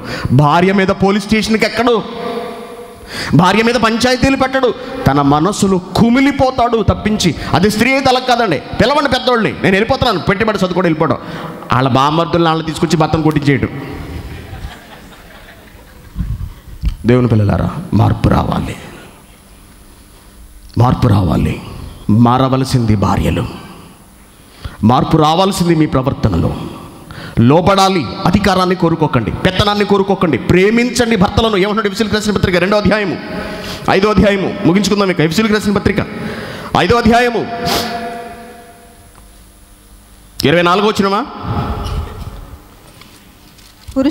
పురుషులారా మీరును మీ భార్యలను ప్రేమించండి అంటున్నాడు. ప్రేమిస్తాడు నిన్ను భర్త, దానిని నిలబెట్టుకోవాలి. ప్రేమించడం లేదా ప్రేమించేలా చేసుకోవలసిన బాధ్యత కూడా మీదే. మీ చేతిలోనే సమస్తాన్ని పెట్టాడు. కాబట్టి మీ భర్తలకు లోబడండి, మీ భర్తల మాట వినండి, మీ భర్తల పట్ల భయాన్ని కలిగి ఉండండి. ఒకవేళ వాళ్ళ వాక్యానికి అవిధేయులైతే మీ ప్రవర్తనతో వాక్యం చెప్పాల్సిన అవసరం లేకుండానే వారు దేవునిలోనికి వస్తారు. కాబట్టి ఇప్పుడు చెప్పండి ఆడవాళ్ళు, భర్తను దేవునిలోనికి మార్చాలంటే కావాల్సింది ప్రార్థన. ప్రార్థన చేయమన్నాడా? ఏం చేయమన్నాడు? వాక్యం చెప్పమన్నాడా? అంటే భర్తను దేవునిలోనికి మార్చాలంటే కావాల్సింది ప్రార్థన కాదు, వాక్యము కాదు, మరేమిటి? ప్రవర్తన. మీ ప్రవర్తనలో ఉందంతా. అందుకే మీ ప్రవర్తనను మార్చుకోండి. మీ భర్తలను ప్రేమించండి, మీ భర్తలను గౌరవించండి, లోబడండి, మీ కాపురాలను చక్కదిద్దుకోండి. కాబట్టి భర్తను దేవునిలోనికి మార్చాలంటే భార్యకు కావాల్సింది ప్రవర్తన, ప్రవర్తన, ప్రవర్తన. దేవుని పిల్లలారా, ఈ చెవితో విని చెవితో వదిలేయకండి. అలాగే చెప్తారులే అనుకోకండి. మీరందరూ ఇక్కడ కూర్చుని విన్నారు. రేపొద్దున ఏదైనా తేడా వస్తే దేవుడు మిమ్మల్ని అడుగుతాడు. చెప్పాడు కదా వాడు ఆ రోజున, చెప్పాడు ప్రభువా, మరి నువ్వెందుకు మారలేదు? కాబట్టి జాగ్రత్త. మీ కుటుంబం మీ చేతిలో ఉందండి, మీ భర్త మీ చేతిలోనే ఉన్నాడు. ఎక్కడికి వెళ్ళిపోలేదు, ఎక్కడికి వెళ్ళిపోడు కూడా. ఏమైపోడు? మీరు ప్రేమతో, విధేయతతో, వినయంతో మాట్లాడండి, భర్తలా కరిగిపోతాడు. కారణం ఏంటో తెలుసా? భర్తకున్న ఏకైక బలహీనత భార్యే. కళ్ళు మూసుకోండి. పరలోకమందున్న మా కన్న తండ్రి, మీ పిల్లలకు మీ మాటలను తెలియచేశాను నాయన. మీ కుమార్తెలైన స్త్రీలను జాగృతపరచడానికి, జరుగుతున్న లోపాలను సరిదిద్దడానికి మీరు చెప్పిన మాటలన్నింటినీ మీ పిల్లలకు వివరించాను. విన్నారు తండ్రి. విని విడిచిపెట్టి యథా జీవితాలలోనికి వెళ్ళిపోయి తమను తాము మోసగించుకుంటారు. విన్న వాక్య ప్రకారం మారి ప్రవర్తనను మెరుగుపరుచుకుని తమ భర్తలను ప్రేమిస్తూ భర్తలకు లోబడుతూ బ్రతుకుతారో మీకు తెలియాలి. నా బాధ్యతను నేను నిర్వర్తించాను నాయన. మరొక అంశంలోనికి మేమందరం వెళ్ళబోతుండగా కార్యక్రమాన్ని మీ చేతులకు అప్పగిస్తున్నాం. నడిపించమని క్రీస్తు పేరిట ఈ ప్రార్థన మీకు సమర్పిస్తున్నాం తండ్రి.